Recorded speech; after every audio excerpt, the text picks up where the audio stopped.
Abra sua Bíblia no Evangelho de Marcos, mais uma vez.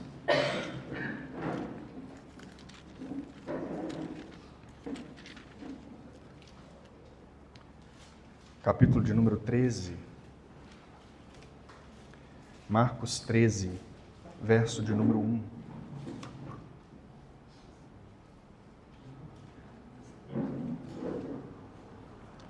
Marcos 13, verso de número 1.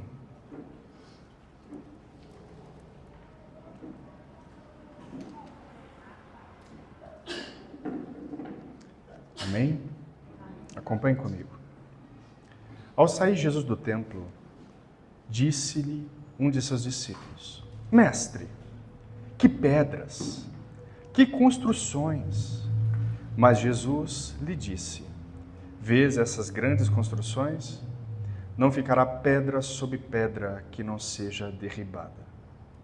No Monte das Oliveiras, defronte do templo, achava-se Jesus assentado, quando Pedro, Tiago, João e André lhe perguntaram em particular: Dize-nos, quando sucederão essas coisas e que sinal haverá quando todas elas estiverem para cumprir-se? Então, Jesus passou a dizer-lhes: Vede que ninguém vos engane. Muitos virão em meu nome dizendo: Sou eu, e enganarão a muitos. Quando, porém, ouvides falar de guerras e rumores de guerras, não vos assusteis. É necessário assim acontecer, mas ainda não é o fim. Porque se levantará nação contra nação e reino contra reino. Haverá terremotos em vários lugares e também fomes. Estas coisas são o princípio das dores. Estai vós de sobreaviso, porque vos entregarão aos tribunais e às sinagogas. Sereis açoitados e vos farão comparecer à presença de governadores e reis, por minha causa, para lhes servir de testemunho. Mas é necessário que primeiro o Evangelho seja pregado a todas as nações. Quando, pois, vos levarem e vos entregarem, não vos preocupeis com o que haveis de dizer, mas o que vos for concedido naquela hora, isso falai. Porque não sois vós os que faleis, mas o Espírito Santo. Um irmão entregará à morte outro irmão, e o pai ao filho. Filhos os matarão. Filhos haverá que se levantarão contra os primogênitos e os matarão. Sereis odiados de todos por causa do meu nome. Aquele, porém, que perseverar até o fim, esse será salvo. Amém? Fecha os seus olhos. Pai, essa é a tua palavra, Senhor. Nós não conseguimos, ó Deus, esquadrinhar tamanha riqueza. A própria Escritura já diz que ela vale mais do que o ouro. Portanto, ó Deus, nos ajude, ó Deus, a tê-la em grande estima. Nos ajude, ó Deus amado, a amá-la para a glória do teu nome. Nos ajude, ó Deus, a amá-la a ponto de internalizá-la em nossos corações. Nos ajude a escrever a Tua Palavra em nossos corações, ó Deus, porque nós não queremos pecar contra Ti. A Tua Palavra, ela nos encoraja, a Tua Palavra, ela nos adverte, a Tua Palavra nos consola, a Tua Palavra nos dá coragem. Portanto, nos ajude, ó Deus, e fale conosco nessa manhã em nome de Jesus. Amém e amém. Pode se sentar, meus irmãos. Hoje chegamos ao capítulo de número 13 do Evangelho de Marcos. E nós lemos um pequeno trecho do famoso sermão escatológico de Jesus. E, obviamente, o tema desse sermão é o sermão escatológico de Jesus, parte 1. Nós vamos falar um pouco dessa primeira parte que nós acabamos de ler. Mas o intuito, meus irmãos, dessa ministração, dessa pregação, desse ensino, é fazer com que você deixe de acreditar em sofismas, ou seja, em mentiras. Por quê? Porque existem muitas conspirações, teorias conspiratórias que a gente ouve, principalmente na internet, em que contradiz completamente o ensino de Cristo a respeito de sua volta e dos sinais que queriam antecipar o seu retorno. Nós temos muitas teorias de conspiração. Nós também temos muitas correntes teológicas que vão divergir nitidamente a respeito do retorno de Cristo, a respeito do milênio, enfim. Mas nós temos que entender que esse sermão escatológico de Jesus, ele tem aspectos de cumprimento e ele também tem aspectos de espera que visa o futuro. Então eu gostaria que você prestasse bastante atenção nesse ensino, porque é o que Jesus fala com clareza. Eu gostaria de te ajudar a compreender melhor o tempo e os sinais que antecedem a volta de Jesus. Amém? Isso é um tema intrigante. Eu me lembro que desde quando eu me converti, o meu tio é um expositor de Apocalipse, ele prega a respeito de Apocalipse, dá cursos e seminários a respeito disso. Então eu vivi a minha infância inteira ouvindo a respeito da volta de Jesus Cristo. E é um tema que me enche o coração de esperança também. É um tema que eu gosto, embora eu não fale muito. Às vezes a gente brinca com alguns amigos que divergem. Por exemplo, aqui na igreja, nós divergimos muito a respeito da volta de Cristo. E não tem nenhum problema com isso. A Igreja Redenção, ela não vai, a princípio, firmar uma doutrina escatológica firme, porque nós sabemos que o texto é realmente difícil de interpretar e existem interpretações variadas do mesmo texto. Mas então a gente começa a brincar um com o outro a respeito do tema e é engraçado, me deixa feliz essas brincadeiras. Mas eu gostaria que você prestasse atenção comigo. No verso de número 1, o texto vai dizer: ao sair Jesus do templo, disse-lhe um de seus discípulos: Mestre, que pedras, que construções! Mas Jesus lhes disse: Vês essas grandes pedras? Não ficará aqui pedra sobre pedra que não seja derribada. O contexto aqui é interessante. Se você esteve aqui na semana passada, você ouviu que Jesus está discutindo com escribas dentro do templo. Você se lembra que Jesus ele entra dentro do templo nesses momentos de festividade e ele derruba a mesa dos cambistas e ele faz um arrazoado dentro do templo. E aqui Jesus está na sua última semana, então ele sai de um debate em que ele trata da hipocrisia dos escribas, dos seus falsos ensinos, do seu erro doutrinário. Então ele sai do templo.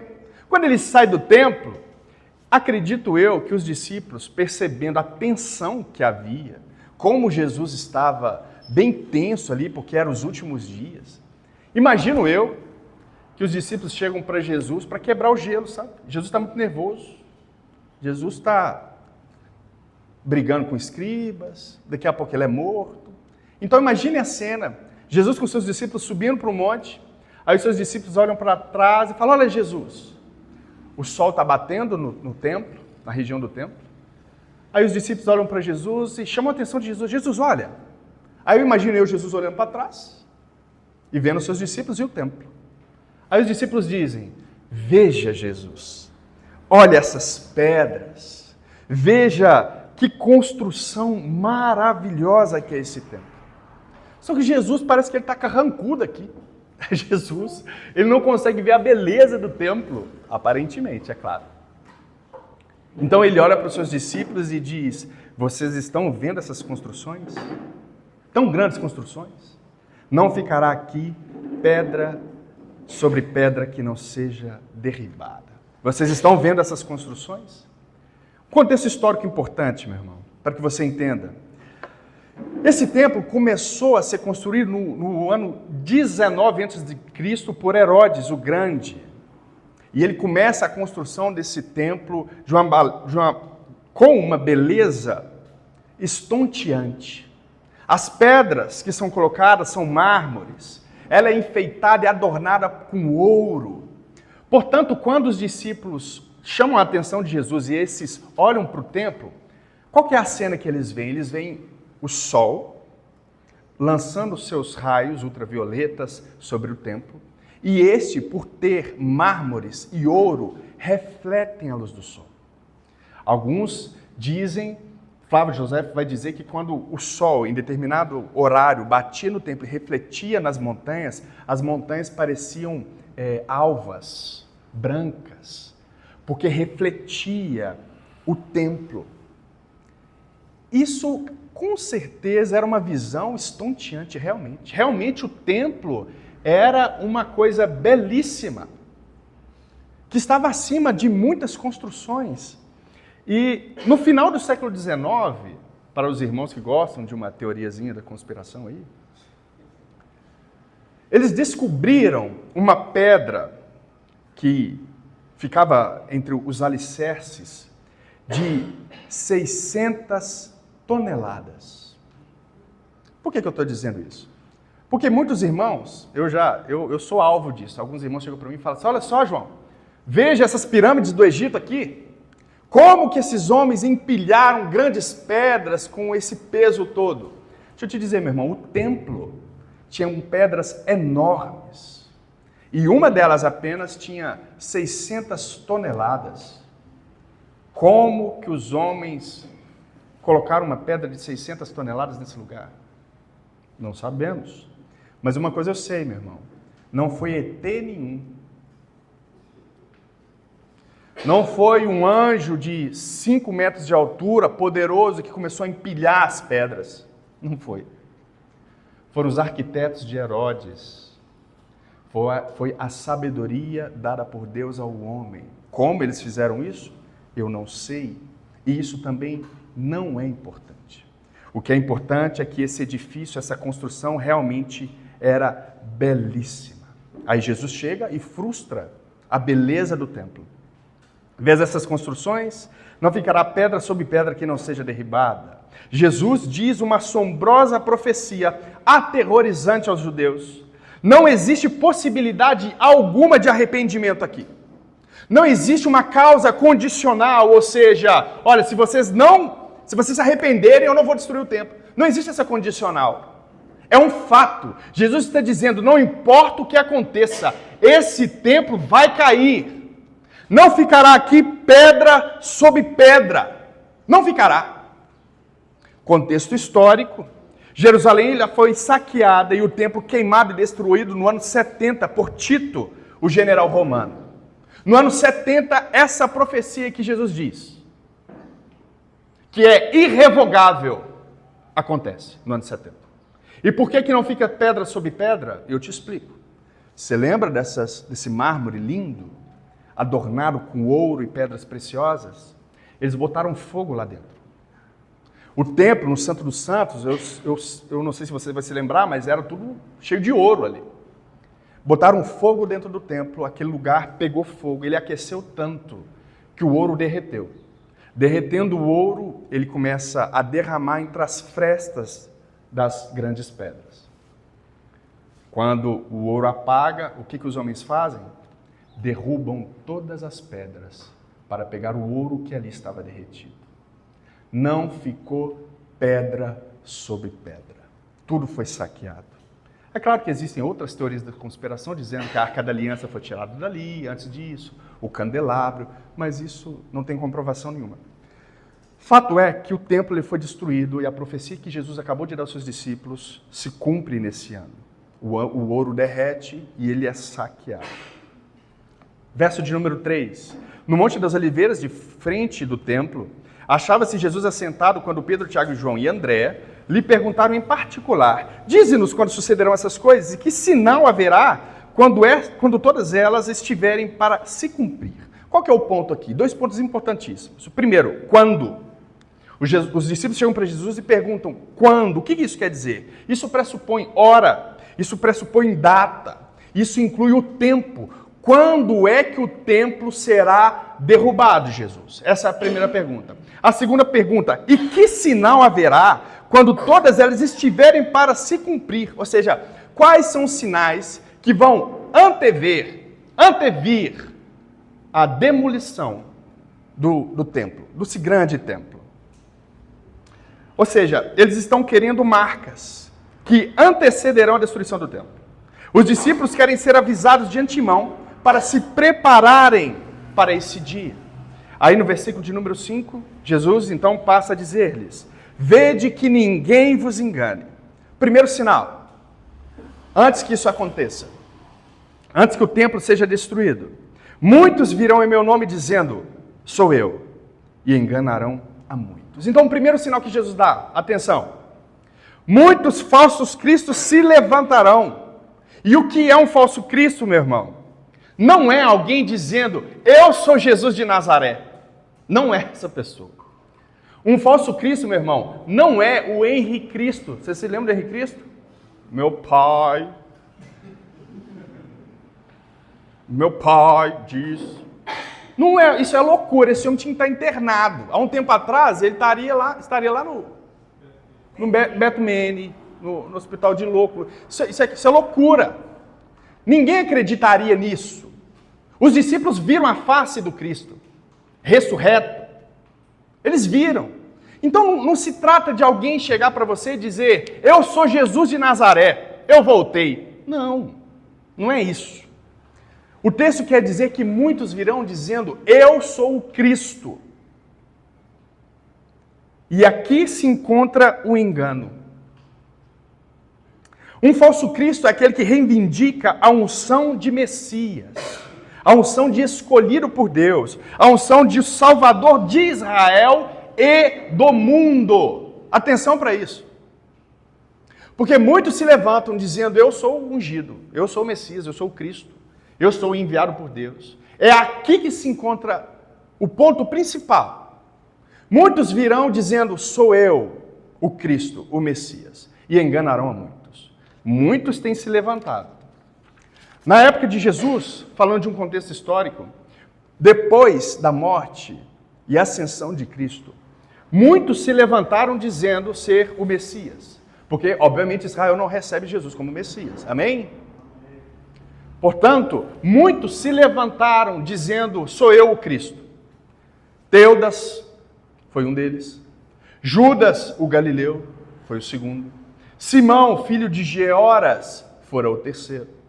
Muitos se levantaram para libertar Israel do jugo romano, dizendo, eu sou o Cristo. Fizeram seus montins e tentavam, de alguma maneira, se livrar desse jugo. Interessante. Agora, um contexto histórico ainda mais próximo de nós, olha como que isso é importante. Muito importante. O movimento adventista do sétimo dia. Este é talvez o exemplo mais conhecido que nós temos da era presente. Liderados pelo pregador batista William Miller, na década de 1840, eles pregaram que Jesus Cristo retornaria em 1843 e, posteriormente, em 22 de outubro de 1844. O não cumprimento da profecia ficou conhecido como o grande desapontamento e levou à formação de várias denominações. Adventistas, incluindo a Igreja Adventista do Sétimo Dia, que mais tarde abandonaram a prática de marcar datas para a volta de Jesus. Que ninguém vos engane. Os Testemunhos de Jeová, ao longo de sua história, a organização, anteriormente conhecida como Estudantes da Bíblia, estabeleceu várias datas para o Armagedon, ou eventos cruciais relacionados ao retorno de Cristo, incluindo 1914, 1925, 1975. Numa dessas datas resultou nos eventos previstos. Nenhuma dessas datas resultou nos eventos previstos. Mas continua. A seita chamada Heaven Gate, Porta do Paraíso. Em março de 1997, 39 membros dessa seita cometeram suicídio em massa em uma mansão na Califórnia, Estados Unidos. Seu líder, Marshall, convenceu seus seguidores de que eles precisavam deixar os seus corpos físicos para ascender ao próximo nível, que eles acreditavam ser uma nave espacial extraterrestre escondida atrás do cometa Hale-Bopp. A seita tinha uma crença sincrética que misturava elementos cristãos. Eles viam Marshall como o retorno do Filho do Homem, um título frequentemente associado a Jesus, com ufologia, acreditando que a morte lhe seria permitida embarcar na nave e escapar do fim iminente da Terra. Dentre muitas outras, aqui eu citei só 3 seitas fundamentais. Muitas dessas seitas marcam o retorno de Cristo.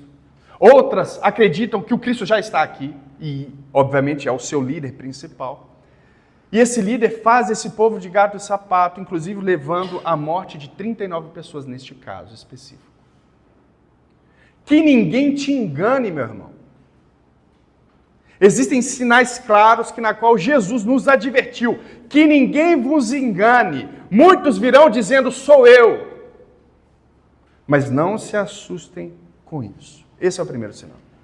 E muitos falsos cristos e falsos messias têm surgido ao longo do tempo, desde a ascensão de Jesus, o Cristo.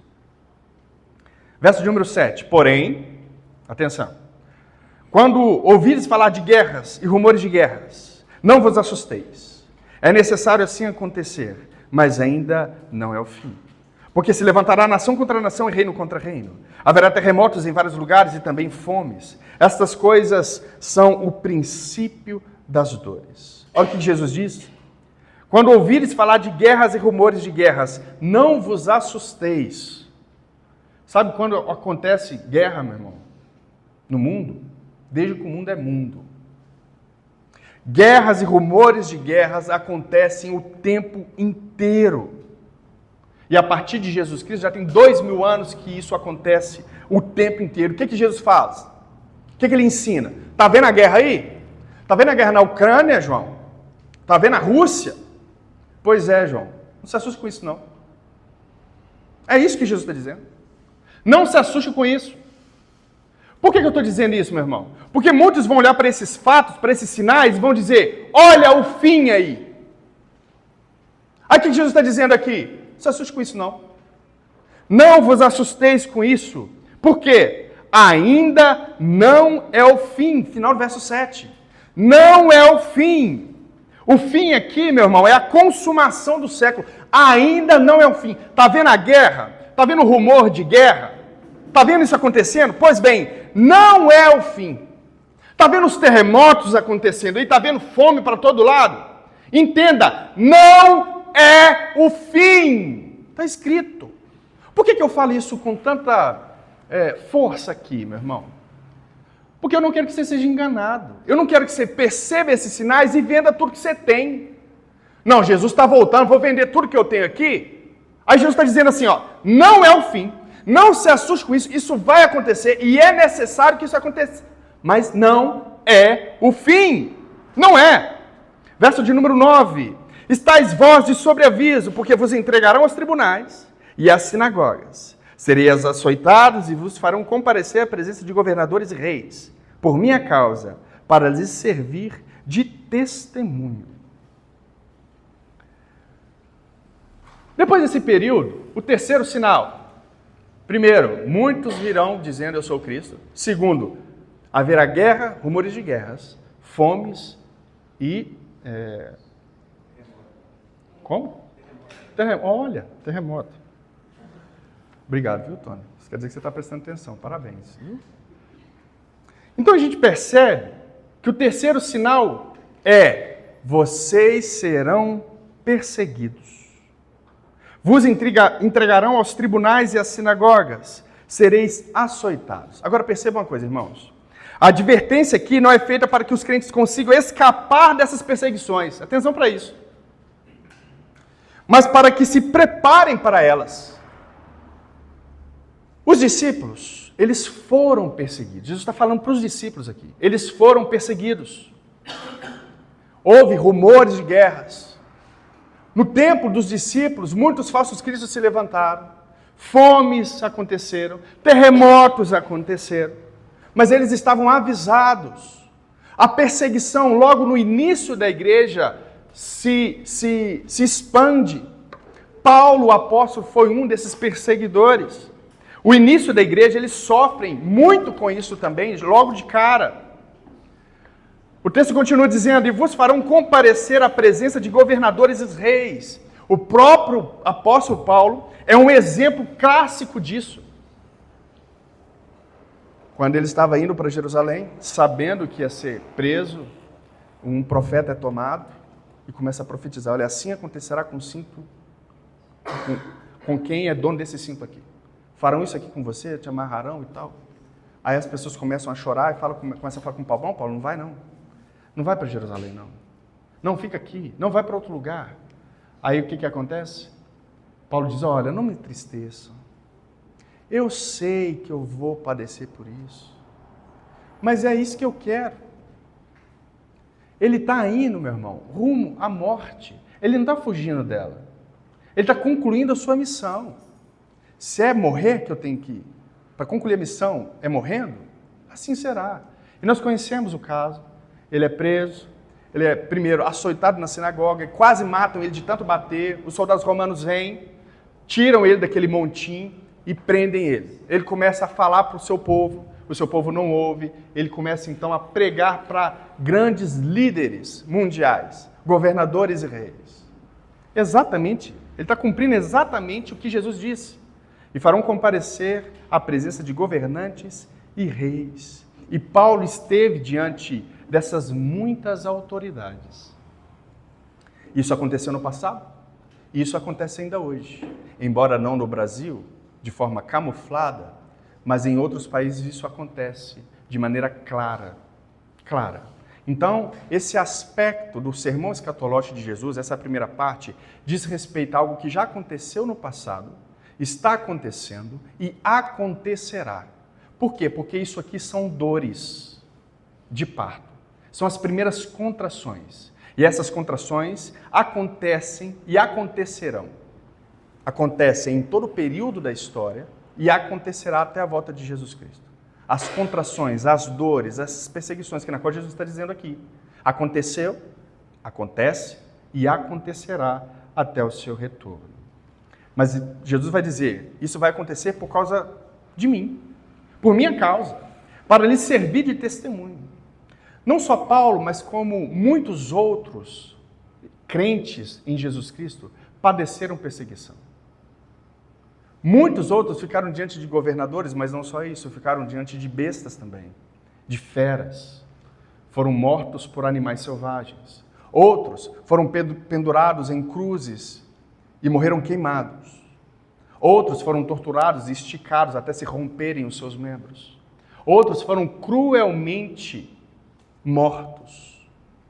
Hoje está acontecendo na África perseguições horrendas.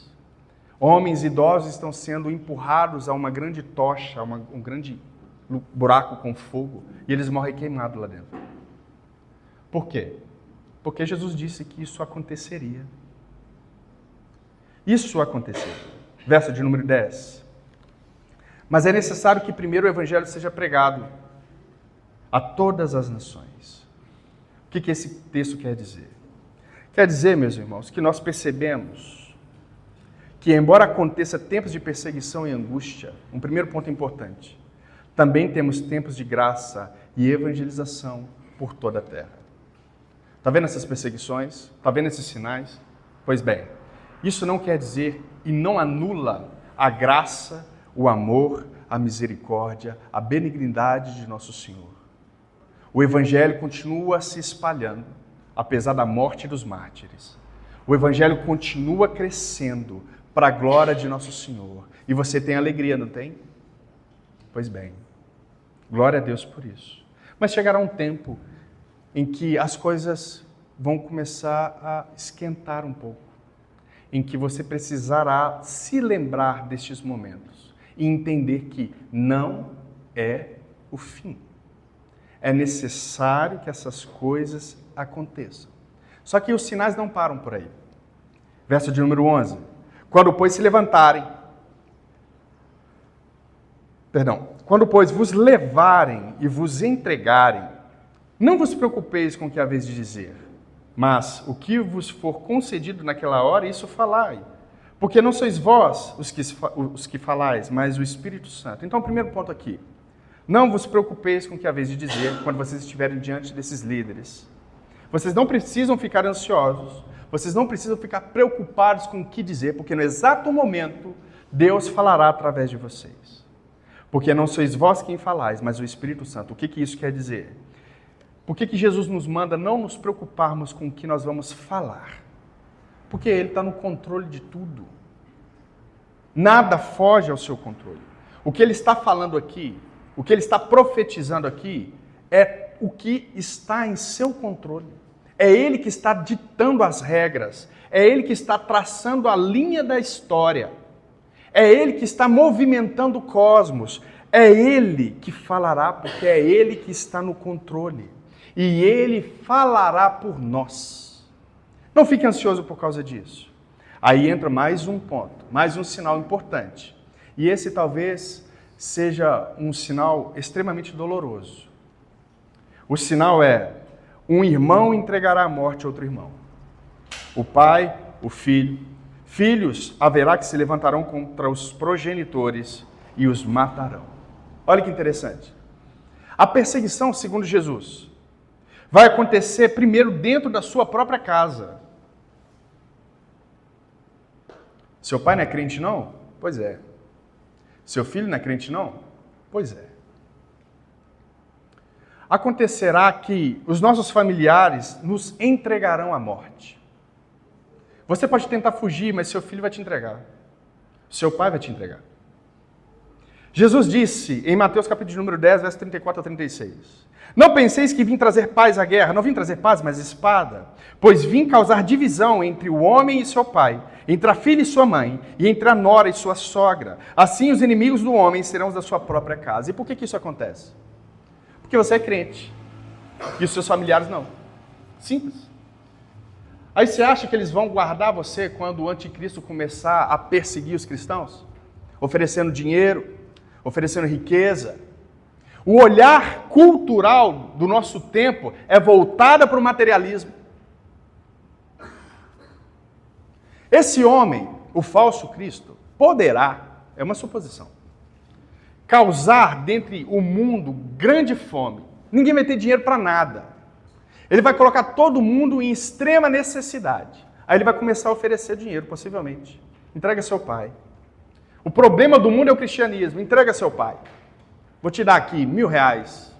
Entrega seu filho. Filho, entregue seu avô. O problema do mundo é esse tal de cristianismo. Nós temos que acabar com esse povo. Imagine se isso acontecesse. Nós não sabemos de fato como vai ser a maneira que isso acontecerá, mas o fato é que você será perseguido. O que aconteceu no tempo de Jesus? Exatamente a mesma coisa.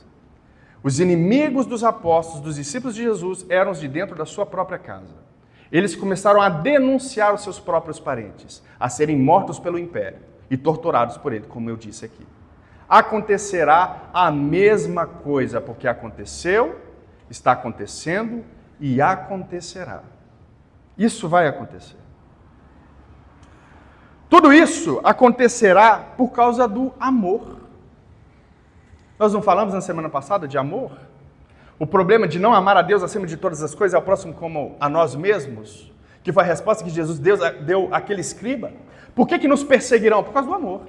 Só que não é por causa do amor ao materialismo, não é por causa do amor à riqueza desse mundo, não é por causa do amor ao belo, enfim. O problema é que nós seremos perseguidos por causa do amor a Deus. O evangelho que eles dão testemunho, os apóstolos, está fadado a ofender por causa dos ensinos, como, por exemplo, a universidade do pecado. Todo mundo é pecador. Exemplo, a inutilidade das boas obras para alcançar a salvação, a vida eterna. Um outro ponto, a salvação apenas pela graça. Um outro ponto, as reivindicações absolutas que Jesus faz a si mesmo, porque o mundo é dele, por exemplo. Um outro ponto importante, uma moralidade que critica muitos tipos e estilos de vida. O evangelho é contra tudo isso. A moral de nosso Senhor Jesus Cristo, a sua lei e a sua ética é contra o que o povo está vivendo aí fora. E que, infelizmente, muitos de nós ainda vivem dentro da igreja. O evangelho é contra o acúmulo de riquezas. E você está juntando dinheiro. O evangelho é contra a sexualidade pagã. Nós somos contra o homossexualismo, está errado para nós. Existem só 2 gêneros, homem e mulher.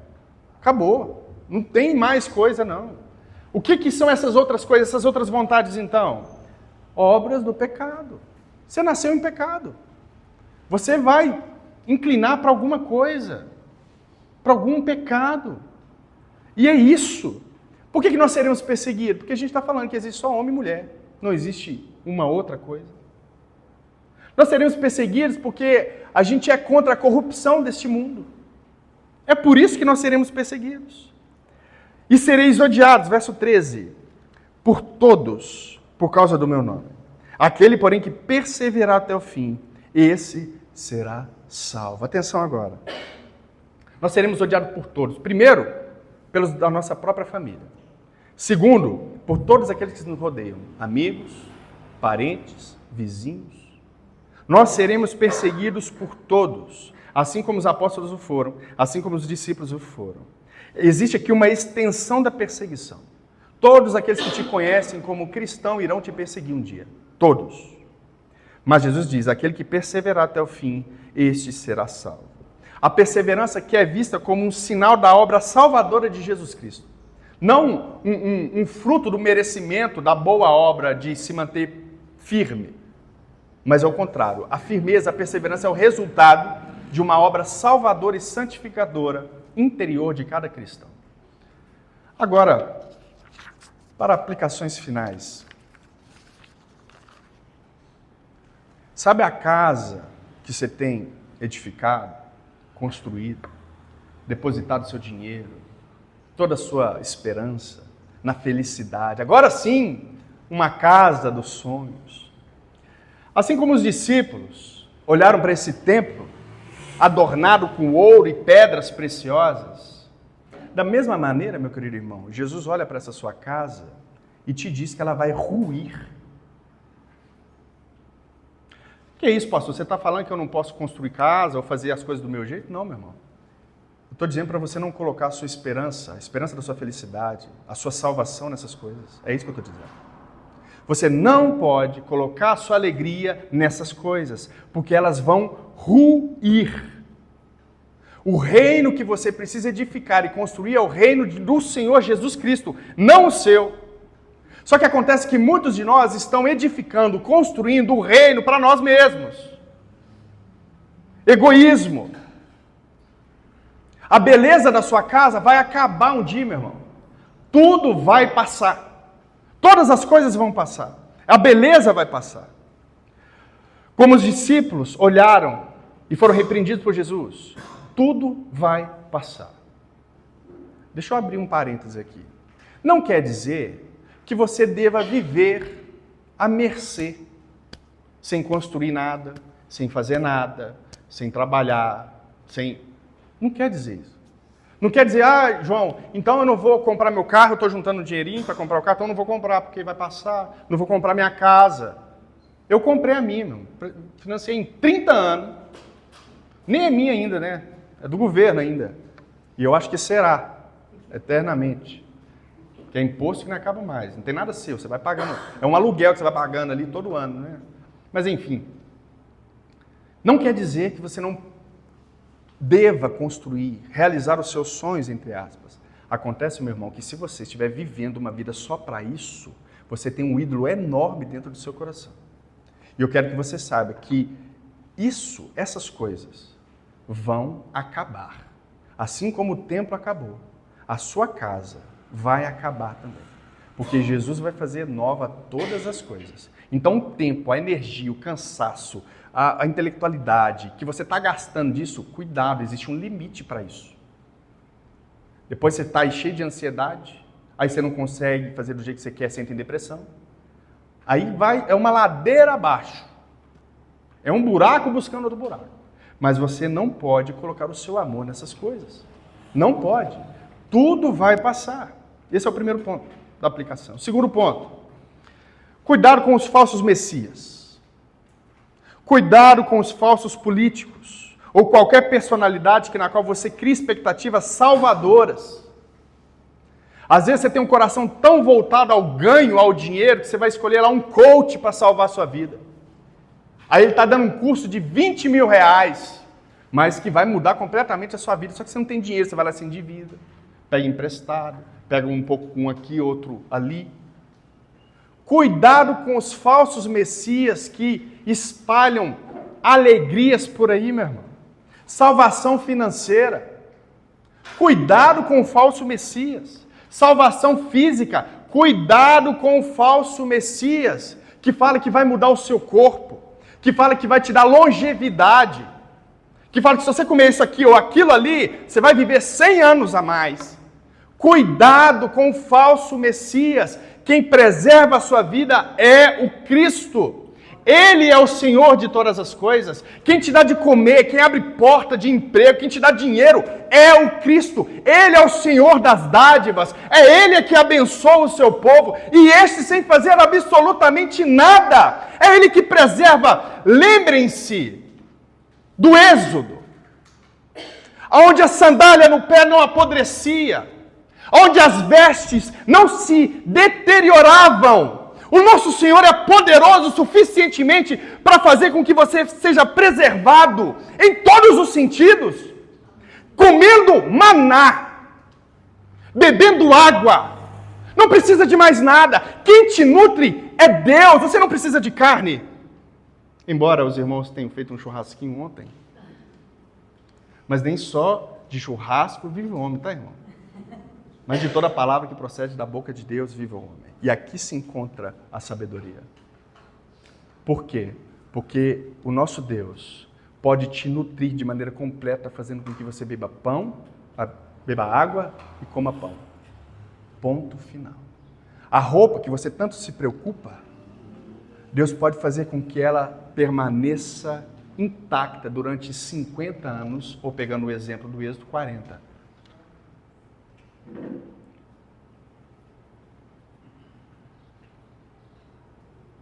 Como nós erramos, meus irmãos. Como nós colocamos as nossas expectativas e sonhos em coisas que perecem. Como nós nos esquecemos das maravilhosas obras de nosso Deus. É Ele que cuida de nós. É Ele que fez um povo rebelde, mesmo em rebeldia. Ele preservou as vestes, meus irmãos. Sandália. O seu Havaiana tem um prego enfiado de baixo, assim, para prender aquele negócio lá. Mas o nosso Deus, Ele preservou as sandálias, coisas simples. As sandálias, elas não rasgaram, elas não estouraram, as roupas não se apodreceram. O nosso Deus, Ele é meticuloso. Buscar em primeiro lugar o reino dos céus e a sua justiça, e as demais coisas vos serão acrescentadas. Olhar para os lírios do campo. Tem misericórdia de nós, Deus. Olhar para as aves do céu que não trabalham, meu irmão. As aves dos céus não trabalham, o Senhor as alimenta. Ah, Deus, tem misericórdia de nós, Senhor. Muda o nosso coração, Deus. Salva a tua igreja, Senhor. Nos ajude a viver como Jesus, que não tinha onde reclinar a cabeça. Ah, meu Deus, tem misericórdia de nós. Terceiro ponto, haverá guerras, terremotos, fomes, doenças, mas esses não são os sinais do fim. São as contrações do parto. Não se preocupe com essas coisas. Ainda não é o fim. São apenas os princípios das dores. João, então quer dizer que a gente não deva olhar para esses sinais? Não, irmãos, você tem que olhar para esses sinais, sim. Só que esses sinais são os princípios das dores, não é o fim, ainda não é o parto. Portanto, a gente tem que olhar com o olhar correto, não é o fim. Não fique alarmado, não fique desesperado. Por quê? Porque essas coisas vão acontecer. Quarto ponto de aplicação. Esteja preparado para testemunhar a respeito de Jesus em todos os tempos. Não só na bonança, mas na desgraça também. Não só nos momentos de fartura, mas nos momentos de pobreza também. Paulo disse, eu posso todas as coisas naquele que me fortalece, por quê? Porque ele sabe o que é padecer. Ele sabe ter em abundância, ele sabe ter escassez. Mas em todas as coisas ele glorifica o nome do nosso Deus. Quinto ponto. Ore pela sua família, para que ela não se torne seu principal perseguidor. Ore pelo teu filho. Eduque o seu filho. Ore pelos seus pais. instrua os seus pais, os ajude, ore por eles, ministre o evangelho por eles. E sexto e último ponto, ser fiel até a morte e dar-te-ei a coroa da vida. Jesus disse, aquele que perseverar até o fim, este será salvo. Persevere, meu irmão. Não abandone Jesus Cristo, pois Ele é o nosso Salvador. E de fato o foi. Somos salvos. E graças a Deus por isso. Fique de pé.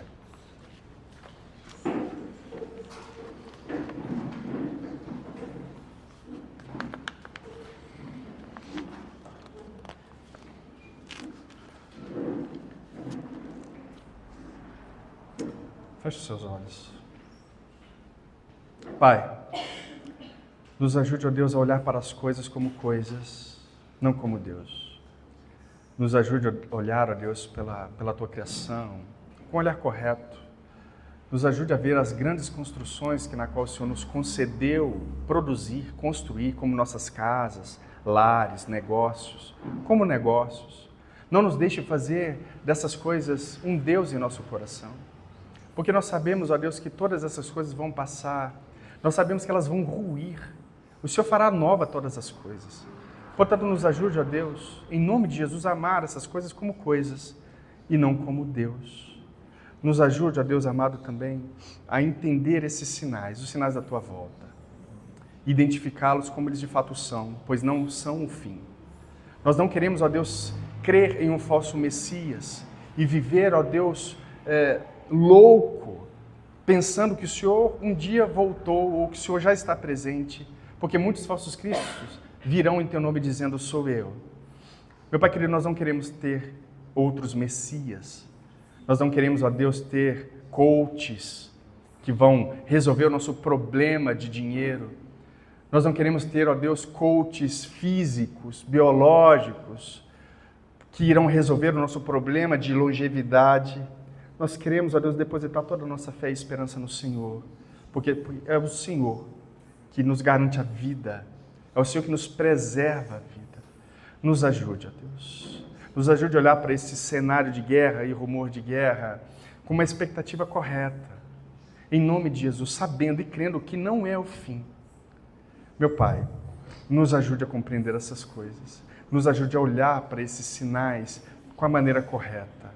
Nos dê, ó Deus, entendimento e sabedoria para saber, ó Deus, interpretar tais sinais. Nos ajude, ó Deus, com os nossos familiares.